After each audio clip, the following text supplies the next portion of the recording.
നൂറ്റാണ്ടുകൾക്ക് മുമ്പേ ആര്യ സമൂഹത്തിന്റെ ആധിപത്യം ഈ രാജ്യത്തെക്കാലവും നിലനിൽക്കാൻ മനുസ്മൃതി വിധിച്ചു.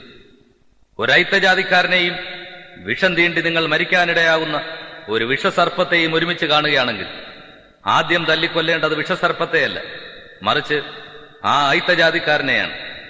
ഈ ഹീനനീതി ജാതിശ്രേണിയിൽ ഏറ്റവും താഴെത്തട്ടിലുള്ള ഐത്തജാതിക്കാരെ ഇന്നും പിന്തുടർന്നുകൊണ്ടേയിരിക്കുന്നു. ഓരോ ദിവസവും 2 ദലിതർ സ്വതന്ത്ര ഇന്ത്യയിൽ അരുങ്കൊല ചെയ്യപ്പെടുന്നു. 3 ദലിത് സഹോദരിമാർ ബലാത്സംഗം ചെയ്യപ്പെടുന്നു. ഓരോ 2 മണിക്കൂറിലും ദലിത് സമൂഹത്തിലെ ഒരു വ്യക്തി അതിഭീകരമായി മർദ്ദിക്കപ്പെടുന്നു. അത് വിദ്യാസമ്പന്നരായാലും നിരക്ഷകരായാലും. ഒന്ന് നാവുയർത്തി കരയാൻ സ്വാതന്ത്ര്യമില്ലാതെ ഈ മണ്ണിൽ ദലിതർ രക്തസാക്ഷികളായിക്കൊണ്ടേയിരിക്കുന്നു.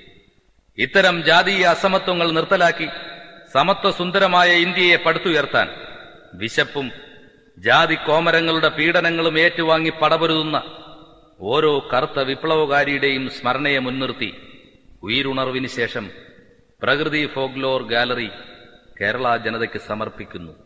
അറിവ് അടിമയ്ക്കധികാരം.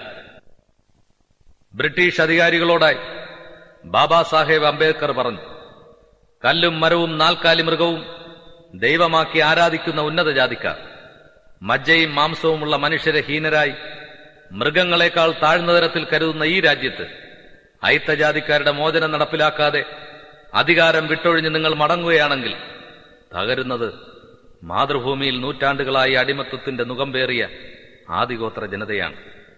ദലിതരുടെ മോചനമില്ലാത്ത ഇന്ത്യ സ്വതന്ത്ര ഇന്ത്യയല്ല. പൂർണ്ണ സ്വാതന്ത്ര്യത്തിനായി മുട്ടുമടക്കി യാചിക്കാതെ നെഞ്ച് നിവർന്നു നിന്ന് പോരാടാൻ ആദിഗോത്ര ജനതയോട് ആജ്ഞാപിച്ച ബാബാ സാഹേബ് അംബേദ്കർ 1891 ഏപ്രിൽ 14 മഹാരാഷ്ട്രയിലെ രത്നഗിരി ജില്ലയിൽ അമ്പവാഡെ ഗ്രാമത്തിൽ രാംജി സക്പാലിന്റെയും ഭീമാബായിയുടെയും 14ാമത്തെ മകനായി പിറന്നു. ആ മഹത് പിറവി ദിനം മർദ്ദിത ജനകോടികളുടെ സ്വാതന്ത്ര്യം കാക്ഷിക്കുന്ന എല്ലാ ഇന്ത്യക്കാരുടെയും ദേശീയ ഉത്സവ ദിനമാകുന്നു.